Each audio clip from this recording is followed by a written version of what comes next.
밤꿈에 아이가 서 있었습니다. 비가 살짝 스치고 지나간 것 같은 공기. 축축하면서도 맑았어요. 발목까지 오는 흰 양말, 젖은 선이 또렷했습니다. 물기가 스며든 천이 피부에 달라붙어 있었어요. 손등보다 더 밝은 이마. 아이는 나를 보다가 고개를 아주 조금 돌려 감나무 쪽을 바라봤습니다. 입술은 움직이지 않았어요. 말은 없었습니다. 흙이 젖을 때 올라오는 냄새가 꿈속 공기를 채웠습니다. 비리 나면서도 달콤한 오래된 것들이 깨어나는 냄새. 손을 뻗으려는 순간 아이의 팔목에서 알 수 없는 은색 빛이 한번 깜빡였습니다. 작은 별이 떨어지듯 짧게. 이상하게 내 가슴은 덜컥 내려앉았어요. 심장이 한 박자 건너뛰는 느낌. 누군가 뒤에서 내 팔을 잡아 끄는 듯한 감각이 스며들었습니다. 손가락 하나하나가 내 살을 누르는 것 같았어요. 꿈이 끊겼습니다. 목 뒤로 식은땀이 흘렀습니다. 차가운 물줄기가 등골을 타고 내려가는 느낌. 눈을 뜨자 창밖은 이미 개어 있었어요. 빗소리는 없는데 귀에는 잔향처럼 빗소리가 남아 있었습니다. 손바닥으로 얼굴을 문질렀습니다. 피부가 뜨겁고 습했어요. 베갯잎도 축축했습니다. 몸을 일으켜 부엌으로 갔어요. 찬물을 한 컵 마셨습니다. 목구멍을 타고 내려가는 차가움이 정신을 깨웠어요. 그날 오전부터 복실이가 감나무 밑을 파기 시작했습니다. 낮잠을 더 사랑하던 녀석인데 굳이 그 자리로 가 흙을 긁었어요. 앞발을 번갈아 가며 땅을 파고 코를 박아 냄새를 맡고 다시 팠습니다. 젖은 흙물이 튀고 발톱이 자갈을 긁는 소리가 날카롭게 스쳤어요. 나는 호미를 들고 쪼그려 앉아 흙을 되쓸었습니다. 복실아, 안 돼. 낮고 단호하게 말했지만 녀석은 내 얼굴을 잠깐 보더니 다시 땅에 코를 박았습니다. 갈색 눈동자가 나를 스쳤어요. 미안하다는 듯 아니면 이해해달라는 듯. 한 번 말리고 두 번 끌어내도 잠깐 숨을 고르더니 다시 감나무로 달려갔습니다. 굵은 뿌리 몇 가닥이 흙 밖으로 드러나 진흙에 젖어 있었어요. 뿌리가 사람 팔뚝만 했습니다. 흙을 덮고 손바닥으로 눌러도 복실이는 내 손끝을 피해 더 깊이 파고들었어요. 부엌에서 김 올라오던 미역국이 식어가는 동안 등에 땀이 났습니다. 결국 포기하고 복실이를 지켜보기만 했습니다. 녀석은 쉬지 않고 팠어요. 혀를 내밀고 거친 숨을 쉬면서도 멈추지 않았습니다. 다음 날 아침, 복실이가 입에 뭔가를 물고 내 앞에 섰습니다. 꼬리를 낮게 흔들고 있었어요. 침이 질척하게 묻은 뭔가를 내 발 앞에 떨어뜨렸습니다. 얇은 은팔찌였습니다. 손으로 집어들었어요. 차가웠습니다. 얼음을 만진 것처럼 손바닥에서 냉기가 전해졌어요. 작은 구슬들이 줄지어 꿰어져 있었는데 한 군데가 끊어져 있었습니다. 구슬 하나가 빠져 있었어요. 어디서 본 것 같은데 기억이 선명하게 떠오르지 않았습니다. 복실이는 내 얼굴을 보다가 감나무 쪽으로 걸어갔습니다. 나를 돌아보며 짧게 짖었어요. 천천히 일어나 복실이를 따라갔습니다. 감나무 아래 움푹 패인 곳에 섰을 때 냄새가 코를 찔렀습니다. 쥐 사체 냄새도 아니었습니다. 젖은 떼국물 냄새도 아니었어요. 더 오래되고 더 둔탁하고 더 무거운 냄새. 목구멍을 찌르는 단내가 올라왔습니다. 숨을 참았는데도 그 냄새는 코와 입을 넘어 머리끝까지 퍼졌어요. 관자놀이가 욱신거렸습니다. 이 냄새, 어젯밤 꿈에서. 맞습니다. 꿈에서 맡았던 바로 그 냄새였어요. 팔찌를 손바닥에 올려놓고 엄지로 천천히 문질렀습니다. 차가운 은이 내 체온을 받아 조금씩 미지근해졌습니다. 계속 문지르다 보니 손의 열기가 금속에 전해졌어요. 그때였습니다. 눈앞이 번쩍했습니다. 기억이 떠올랐어요. 어젯밤 아이가 고개로 가리키던 바로 그 방향. 감나무의 굽은 줄기. 그리고 오래전 어느 날, 이 집에 처음 들어왔을 때였습니다. 동네 어르신 한 분이 마당을 가리키며 말씀하셨어요. 저기 우물 있는데 조심하소. 깊어. 주름진 얼굴, 탁한 눈빛. 그 경고의 목소리가 귓가에 다시 울렸습니다. 아이가 태어나고 지붕을 새로 갈고 남편이 드나들고 세월이 흐르면서 그 기억은 어느새 의식 저편으로 밀려나 있었습니다. 그 우물 옆에 감나무를 심고 매년 주홍빛감이 주르르 열리자 저는 안심했었어요. 지금 복시리의 발톱, 은팔찌, 그리고 이 냄새. 모든 게 한 줄로 이어졌습니다. 오후로 갈수록 냄새는 더 짙어졌습니다. 마당에 서 있는데도 그 냄새가 따라왔어요. 집 안으로 들어가도 마찬가지였습니다. 전등을 켜려고 손을 뻗었습니다. 스위치가 바로 앞에 있었어요. 손가락 하나만 움직이면 됐습니다. 그런데 손이 멈췄습니다. 이유를 알 수 없었습니다. 그냥 직감이었어요. 오늘은 불을 켜면 안 될 것 같았습니다. 스위치를, 가스레인지를, 라이터를, 모든 불씨를 멀리해야 할 것 같았어요. 손을 걷었습니다. 더 이상 혼자 감당할 수 없었습니다. 주머니에서 휴대전화를 꺼냈습니다. 손이 떨려 화면이 흔들렸어요. 검색창에 가스 냄새 신고를 쳤습니다. 지역 안전센터 번호를 찾아 통화 버튼을 눌렀습니다. 밤이 깊자 꿈은 다시 왔습니다. 이번엔 아이가 내 옆을 스쳐 지나가기만 했습니다. 의자를 빠져나가는 바람처럼 가볍게, 소리도 없이. 팔목에 은빛이 또렷했습니다. 작은 별처럼 반짝였어요. 침묵은 더 무거웠습니다. 아이는 아무 말도 하지 않았어요. 그 자리에 흙냄새가 얇게 남았습니다.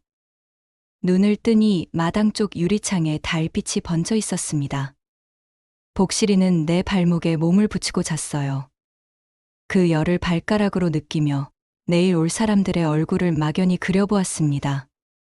다음 날 아침, 안전요원이 왔습니다. 회색 작업복을 입은 40쯤 돼 보이는 남자였어요. 현관문을 열자 정중하게 고개를 숙였습니다. 신고 접수받고 나왔습니다. 마당으로 안내했습니다. 요원은 발걸음부터 조심스러웠어요. 감나무 근처에 다가가면서도 천천히 주의 깊게 움직였습니다. 가방에서 작은 측정기를 꺼냈어요.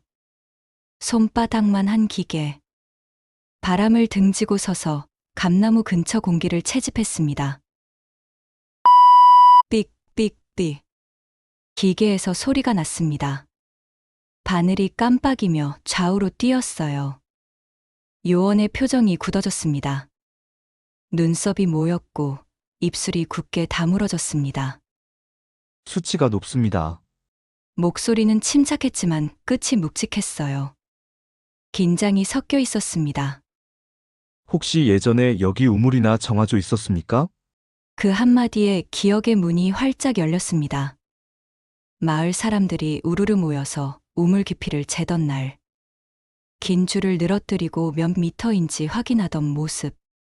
아이들이 가까이 오지 못하게 손을 휘저으며 쫓던 어른들. 네, 있었습니다. 우물이요. 고개를 끄덕이며 대답했습니다. 요원이 다시 측정기를 봤습니다. 메탄가스가 찼습니다. 유기물이 분해되면 생기는 가스인데 공기보다 가벼워서 위로 올라옵니다. 환기가 안 되면 위험해요. 요원은 비닐천을 꺼내 복실이가 파놓은 구덩이를 덮었습니다. 그 위에 돌을 올려놓았어요. 작은 스파크에도 폭발할 수 있습니다. 전등 스위치 켜는 것, 가스레인지 점화, 겨울의 정전기. 이런 것들도 위험합니다. 담뱃불은 더 위험하고요. 요원의 말을 들을수록 집 안의 모든 것이 폭탄처럼 느껴졌습니다. 벽에 달린 스위치들, 부엌의 가스레인지, 전기밥솥, 냉장고, 전부 다. 혹시 어제 집에서 전등이나 가스 사용하셨어요? 요원이 물었습니다. 아니요. 어제는 이상하게 불을 켤 수가 없었어요. 요원의 눈빛이 달라졌습니다. 다행입니다. 정말 다행이에요. 자칫하면 큰일 날 뻔했습니다. 그는 고개를 천천히 끄덕였어요. 다리에 힘이 풀렸습니다. 허리를 반쯤 접은 채 한동안 서 있었습니다. 뒷목을 차가운 바람이 스쳤어요. 복실이가 제 발 뒤꿈치를 따라다녔습니다. 요원이 작업을 마치고 일어섰습니다. 당분간 이 집에 계시면 안 됩니다. 전문 업체가 와서 가스를 완전히 빼내고 안전 확인이 될 때까지요. 최소 일주일은 걸립니다. 요원이 떠나기 전에 감나무를 한 번 더 봤습니다. 길게. 그리고 말했어요. 이 나무가 알려준 셈이네요. 이 개한테도 고마워해야겠네요. 그 말이 가슴에 꽂혔습니다. 복실이를 내려다봤어요. 녀석은 고개를 갸웃하며 나를 올려다봤습니다. 고마워, 복실아. 요원의 차가 떠나고 마당에 혼자 섰습니다. 감나무를 올려다봤어요. 나뭇가지들이 바람에 흔들렸습니다. 은팔찌를 주머니에서 꺼냈습니다. 햇빛을 받아 반짝였어요. 빠진 구슬 자리가 검은 구멍처럼 보였습니다. 그날 저녁 바람의 방향이 바뀌었습니다. 동쪽에서 불던 바람이 서쪽으로 바뀌었어요. 공기의 결이 달라지니 마음도 함께 변했습니다. 집 안으로 들어가 찬장을 열었습니다. 맨 아래 서랍. 손잡이를 잡아당기자 끼익 소리를 내며 열렸어요. 노란 수건이 보였습니다. 반듯하게 접혀 있었어요. 라나가 접어둔 수건. 손을 뻗어 수건을 꺼냈습니다.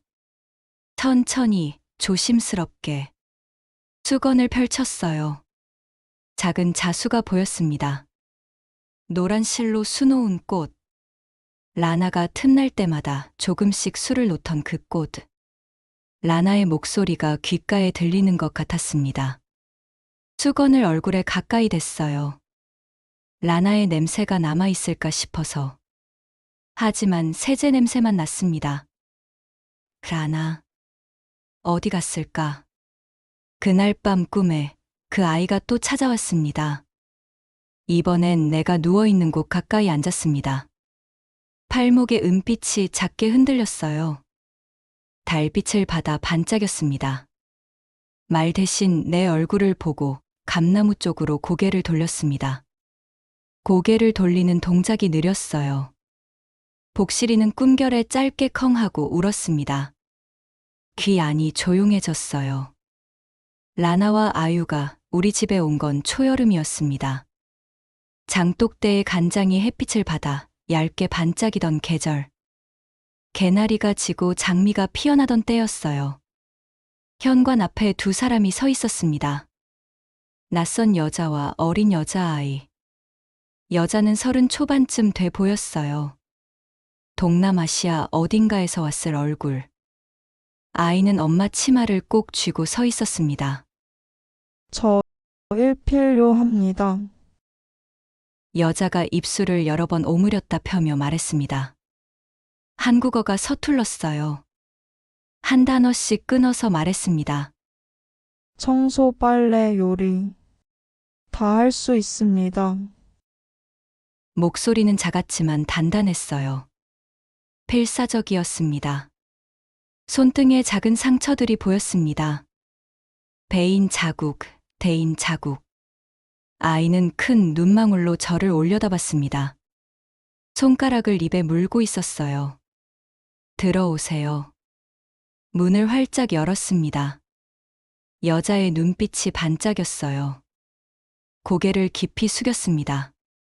그렇게 라나와 아유가 우리 집 식구가 됐습니다.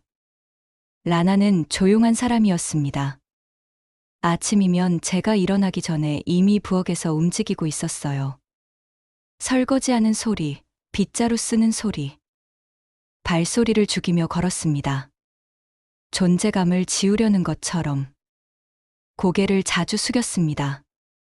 말을 할 때도, 밥을 받을 때도 미안함이라기보다 살아남기 위한 예의였어요. 저는 라나에게 천천히 말했습니다. 급하지 않게, 부담 주지 않게. 라나가 한국어 단어를 찾아 더듬거리는 동안 기다려 주었어요. 아유는 달랐습니다. 그 아이는 집 안을 밝게 만들었어요. 웃음은 짧고 잦았습니다. 젓가락 끝 국물이 떨어질 때도 눈이 반짝였어요. 맛있어요. 서툰 한국어로 말했습니다. 뜨거운 우유에 설탕을 조금 타주면 한 모금마다 눈썹이 올라갔어요. 그 표정이 내 가슴을 부풀게 했습니다. 팔목을 움직일 때마다 은팔찌가 작게 소리를 냈습니다. 딸랑딸랑. 방울 소리 같았어요. 어느 날 물었습니다. 예쁜 팔찌네. 아유가 조심스럽게 말했습니다. 아빠가 선물. 더 설명하지 않았고 저도 더 묻지 않았습니다. 저는 아유의 머리카락을 손으로 말아 머리끈을 묶어주곤 했습니다. 뒤통수는 늘 따뜻했어요. 아이의 체온. 부드러운 머리카락이 손가락 사이로 스르르 빠져나갔습니다. 노란 머리끈으로 묶어주면 아유는 고개를 이리저리 흔들며 웃었어요. 라나는 저녁이면 마당을 쓸었습니다. 사각사각. 빗자루 소리가 규칙적으로 들렸어요. 그 소리가 집의 긴장을 풀어줬습니다. 낙엽과 먼지가 한 곳으로 모였어요. 제 손은 더 부지런해졌습니다. 더 자주 국을 끓였고 더 오래 바닥을 닦았습니다. 누군가에게 집이라는 감각을 주고 싶었어요. 하루에 한 번씩은 라나와 눈을 맞췄습니다. 그리고 미소를 지었어요. 라나의 어깨가 조금씩 풀렸습니다. 하지만 남편이 들를 때면 모든 게 달라졌습니다. 한 달에 두세 번. 현관문이 열리는 소리만 들어도 알 수 있었어요. 문을 여는 방식이 거칠었습니다. 쿵. 땀과 담배와 바깥먼지 냄새가 섞여 방 안을 덮었습니다. 라나와 아유는 본능적으로 움직였어요. 부엌 한쪽으로 몸을 좁혔습니다. 남편의 눈은 나를 세우고 있었습니다. 라나를 보는 눈빛이 차가웠어요. 남편은 거실을 한 바퀴 돌았습니다. 탁자 위에 그릇들을 봤어요. 마당에 널린 빨래를 봤습니다. 작은 옷들. 언제까지 둘 거야? 물음표가 아니었습니다. 명령이었어요. 잠깐이야! 제 목소리는 의도적으로 부드러웠습니다. 남편은 대답하지 않았습니다. 마당으로 나가며 흙을 거칠게 밟았어요. 쿵쿵. 화난 발걸음. 남편이 떠나면 조용히 부엌 불을 줄였습니다. 괜찮아요. 걱정 마세요. 라나에게 낮은 목소리로 말했어요. 우리 밥 먹자. 아유에게는 환한 표정으로 웃어 보였습니다. 밤이면 세 사람의 숨소리가 들렸습니다. 라나는 얕고 반복적으로 숨을 쉬었어요. 아유는 깊고 길게. 저는 둘 사이에 호흡을 맞췄습니다. 그 소리들로 집 안이 채워졌어요. 그 시간이 좋았습니다. 먼 친척의 장례 소식이 왔던 건 어느 무더운 오후였습니다. 울진에 계신다는 친척이었는데 10년 만에 연락이 온 거였어요. 가야 할 것 같았습니다. 떠나는 날 아침, 작은 가방에 검은 옷을 챙기고 있는데 복실이가 다가왔습니다. 제 옆에 바짝 붙어 앉더니 가방 위에 턱을 올렸어요. 검은 눈동자가 저를 올려다봤습니다. 가지 말라고, 여기 있으라고, 혼자 두고 가지 말라고. 그 눈빛이 너무나 선명하게 말하고 있었습니다. 금방 올게. 사흘만 있다 올게. 속으로만 말했습니다. 복실이의 이마에 손을 얹었어요. 부엌 식탁 위에 메모를 남겼습니다. 국은 냉장고 윗칸에 있어요. 복실이 사료는 부엌 구석 파란 통에 있습니다. 글자를 또박또박 썼습니다. 라나는 현관까지 배웅을 나왔습니다. 조심히 다녀오세요. 저희가 잘 지키겠습니다. 진지한 표정이었습니다. 아유는 제 옆에서 손을 흔들었어요. 안녕, 빨리 와요.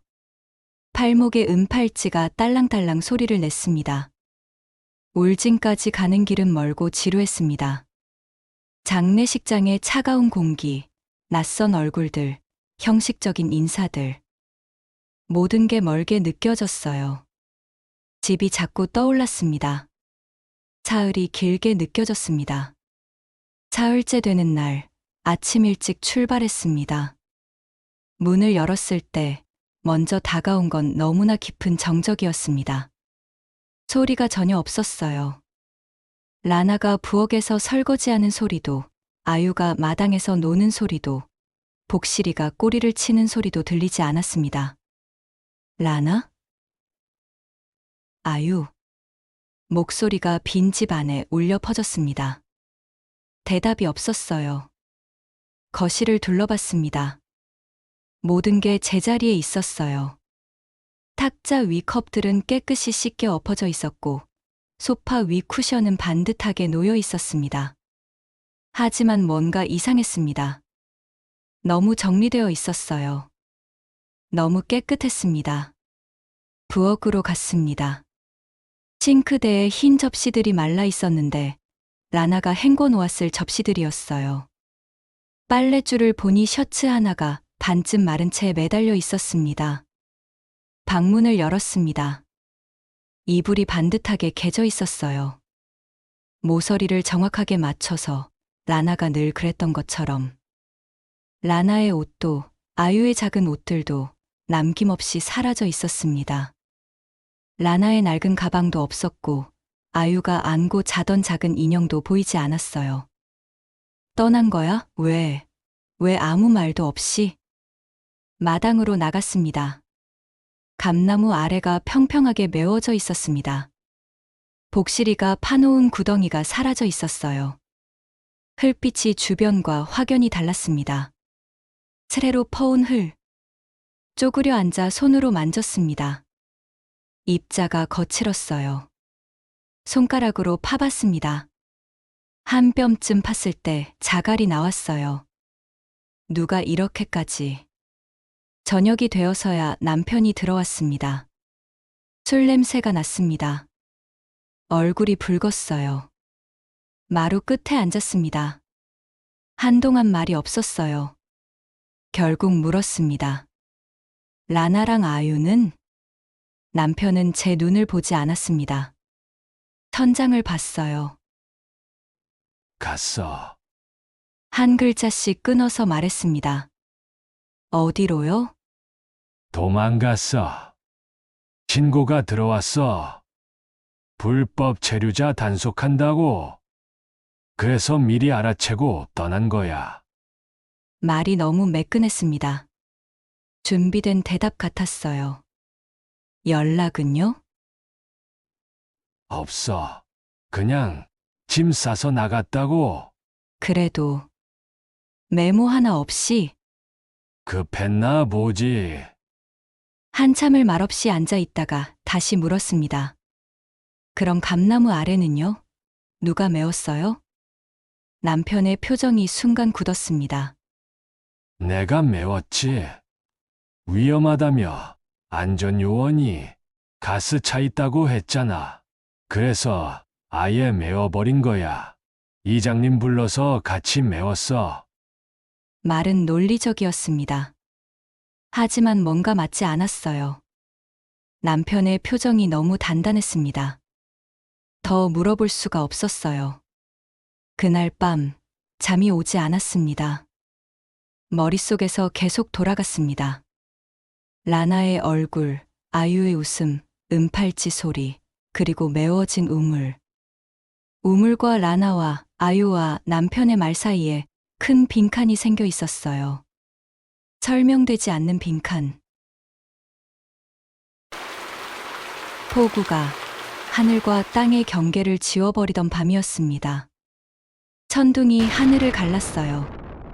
번개가 번쩍이면 창밖이 순간 대낮처럼 밝아졌다가 다시 어둠에 잠겼습니다. 빗소리가 지붕을 두들겼어요. 복실이가 제 발치에서 불안하게 낑낑거렸습니다. 천둥을 무서워하는 녀석이었어요. 그때 대문을 두드리는 소리가 들렸습니다. 쿵, 쿵, 쿵. 빗소리보다 큰 소리였습니다. 복실이가 짖기 시작했어요. 문을 열자 비에 흠뻑 젖은 이장이 서 있었습니다. 얼굴이 벌겋게 상기되어 있었어요. 술을 마신 게 분명했습니다. 눈빛이 흐려져 있었고 빗물이 얼굴을 타고 줄줄 흘러내렸습니다. 아줌마, 목소리가 떨리고 있었어요. 들어오세요. 이장은 신발을 대충 벗고 마루 끝에 주저앉았습니다. 젖은 옷에서 물이 뚝뚝 떨어졌어요. 한동안 말이 없었습니다. 처마 끝에서 빗물이 폭포처럼 쏟아지는 소리만 들렸어요. 이장이 천천히 손을 내렸습니다. 눈이 충혈되어 있었어요. 혀로 입술을 한번 훑고 나서 입을 열었습니다. 아줌마, 오늘은 말하고 가야겠어. 심장이 쿵 내려앉았습니다. 그날, 오늘처럼 폭우 왔을 때요. 형님이 나를 불렀어. 밤에 우물 메우자고. 냄새가 심하니까 당장 돌을 붓자고. 이장의 목소리가 떨렸습니다. 나는 말렸지. 비가 이렇게 퍼붓는데 무슨 공사냐. 내일 하자고. 근데 형님 눈이 달랐어. 핏발이 서 있고 이를 갈고 말을 씹어 삼키듯이 내뱉고. 무서웠어, 솔직히. 한숨을 크게 내쉬었습니다. 그래도 나는 계속 말렸어. 근데 형님은 안 들었어. 이미 삽을 들고 돌을 끌어다 우물에 던지고 있더라고. 할 수 없이 나도 도왔지. 돌을 퍼날랐어. 흙을 부었어. 자갈을 던졌어. 빗소리가 더 거세졌습니다. 비가 우물벽을 씻어내는 거요. 흙이 주르르 흘러내리고 까만 속이 드러나고. 냄새가 그냥 냄새가 아니더라고. 이장이 입술을 깨물었습니다. 한번 내 삽자루에 뭔가 걸렸어. 밤이라 잘 안 보였지. 청 같은 게 스쳤어. 그땐 바람에 날린 비닐인가 했어. 근데 아니었어. 옷에서 나온 천이었어. 숨이 막혔습니다. 그 순간에도 확신이 없었어. 그냥 누군가 버린 옷 가지려니 했지. 계속 흙을 부었어. 이장의 목소리가 점점 작아졌습니다. 아침에 소문이 돌았어. 라나하고 아유가 안 보인다고. 그때 심장이 쿵 내려앉았지. 이장이 주머니에서 뭔가를 꺼냈습니다. 작은 고무줄. 노란색. 탑에 이게 감겨 있었어. 아이 머리끈이요. 아유가 늘 하고 다니던. 그걸 보고도 난 모른 척했어. 이미 우물은 반 이상 메워졌고 나는 옆에서 도왔고. 그 순간 나는 사람이 아니었어. 이장이 두 손으로 얼굴을 감쌌습니다. 이제라도 말해야겠다 싶었어. 신고하라면 신고해. 벌 받을 마음으로 왔어. 오래 참은 숨을 내쉬고 물었습니다. 그 착한 애들을 왜 그랬대요? 이장은 한동안 대답하지 못했습니다. 한참 후에 형님이 술에 잔뜩 취한 날이 있었어. 그때 들었어. 이장은 그 밤의 조각을 전했습니다.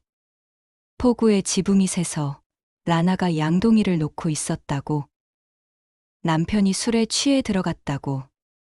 좁은 부엌에서 실랑이가 붙었고 라나의 어깨가 문틀에 부딪혔다고. 아유가 놀라 울음을 터뜨렸대.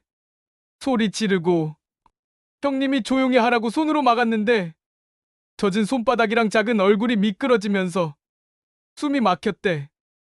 라나가 달려들었지. 아이를 빼앗으려고. 그러다 싱크대 모서리에 뒤통수를 찧었대. 피가 많이 났다고 했어. 손으로 입을 막았습니다. 형님 말로는 그 다음은 기억이 하얘졌다고 했어. 정신 차려보니 둘 다 움직이지 않고 그때부터 머릿속이 하얘졌대. 문 밖으로 소문 날 거, 경찰 올 거, 감옥 갈 거. 그 생각만 쿵쿵 울렸다고. 그래서 나를 부른 거요. 더 이상 참을 수 없었습니다. 눈물이 흘러내렸어요. 소리 없이. 라나의 얼굴이 떠올랐습니다. 아유의 웃음소리가 들렸어요. 딸랑딸랑 팔찌 소리. 이장이 한참 후에 일어났습니다. 비에 젖은 대문을 닫고 나갔어요. 무겁게 닫히는 소리가 귓가에 오래 남았습니다. 복실이가 제 발등에 주둥이를 얹었습니다. 몸은 뜨겁고 코끝은 축축했어요. 그 온기에 이마를 대고 눈을 감았습니다. 남편에게 따지고 싶었습니다. 소리치고 싶었어요. 하지만 남편은 라나와 아유가 사라진 후 얼마 안 있다 뇌졸중으로 쓰러져 지금까지 의식이 없는 상태였습니다. 물어볼 수도 없었고 대답을 들을 수도 없었습니다. 다음 날 아침 더 이상 버틸 수가 없었습니다. 밤새 한숨도 자지 못했어요. 눈을 감으면 라나의 얼굴이 떠올랐고 아유의 웃음소리가 들렸습니다. 해가 뜨자마자 전화기를 들었습니다. 작업자의 번호를 찾아 전화를 걸었어요. 저기, 우물을 다시 파야 할 것 같아서요. 목소리가 떨렸습니다. 우물이요? 위험할 수 있습니다. 이미 메워졌다고 들었는데. 알아요. 그래도 파야 해요. 알겠습니다. 오후에 가겠습니다. 작업자가 오후에 도착했습니다. 트럭에서 삽과 곡괭이를 꺼냈어요. 꽤 단단하게 메워놨네요. 조심스럽게 작업을 시작했습니다. 첫 삽이 들어갔습니다. 흙이 파헤쳐지면서 층이 드러났어요. 겉흙은 가볍고 건조했습니다. 그 아래에는 흙이 물기를 머금어 더욱 묵직해 보였어요. 더 깊이 파고 들어가자 자갈이 나왔습니다. 참날에 부딪혀 탁탁 소리를 냈어요. 저는 그 옆에 쪼그려 앉아 지켜봤습니다. 손에 땀이 났어요. 심장이 빠르게 뛰었습니다. 세 번째 삽질쯤 들어갔을 때였습니다. 작은 금속편이 햇빛을 받아 반짝였어요. 작업자가 멈췄습니다. 조심스럽게 손으로 그걸 집어들었어요. 이게 손전등 부품 같은데요. 제 손에 건네줬습니다. 작고 녹슨 금속 조각. 손 안에서 차갑게 식어 있었어요. 손전등. 라나가 밤에 들고 다니던. 한 손바닥 깊이를 더 파자 흙 사이에서 천 조각이 나왔습니다. 비에 젖었다 말라서 색이 거의 빠져 있었지만 그래도 노란색이 희미하게 남아 있었어요. 작업자가 조심스럽게 분리해냈습니다. 천이네요. 옷 조각 같은데. 제 손에 건네줬을 때 심장이 쿵 내려앉았습니다.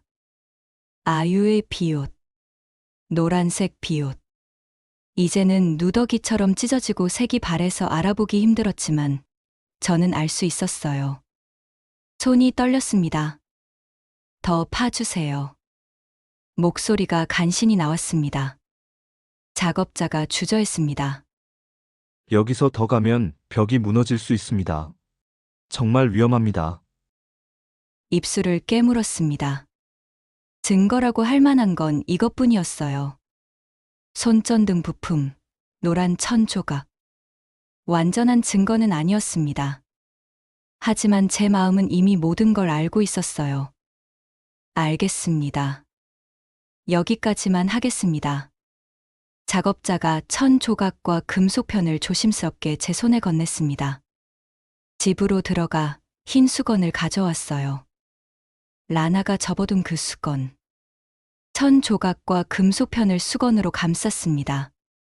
흙냄새가 송금 사이로 스며들었습니다. 손을 씻어도 그 냄새는 쉽게 가시지 않을 것 같았어요. 해질녘, 거실 탁자 위에 물건들을 나란히 놓았습니다. 은팔찌, 손전등 부품, 노란 천 조각. 3가지 물건이 일렬로 놓여 있었어요.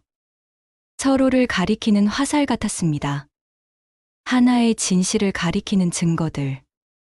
복실이가 제 등 뒤에 기대 앉았습니다. 조용히 숨을 쉬었어요. 그 리듬이 제 호흡을 천천히 맞춰주었습니다. 눈물이 흘러내렸습니다.